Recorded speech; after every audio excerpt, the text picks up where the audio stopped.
Hello guys, welcome to the channel Doll Up by Sibling. So in today's video we are reviewing this. तो हम इसको 3 basis पर जज करेंगे. एक तो इसका इतना अच्छा रिव्यू था कि हमें ट्राई करना तो बनता था. दूसरा कि ये ना इतने अच्छे इंग्रेडिएंट से बना है. लिटरली मुझे तो पढ़ के बहुत मज़ा आया. And the third is the personal experience और पर्सनल रिव्यू जो हमें लगा कि आपको बतानी चाहिए. So these 3 product we get in this kit. So this is Bblunt. First one is the hair protector. Second is the headshot hair spray, and the third is the shampoo. So this one is hair protecting or heat protecting hair mist. This has grape seed and it has no paraben.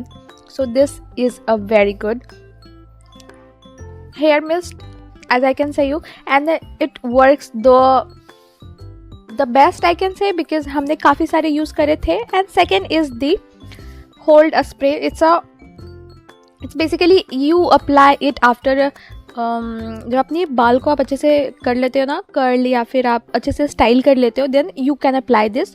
तो वो जो भी आपने नए तरह के styling की है अपने हेयर पे, तो ये ज़्यादा देर तक वो उसको लॉन्ग लास्ट करेगा, वो ज़्यादा देर तक टिकेगा. ठीक है, और इसको यूज़ करना is very easy as well. Third is the shampoo.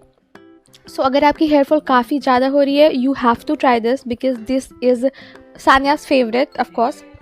Bye bye.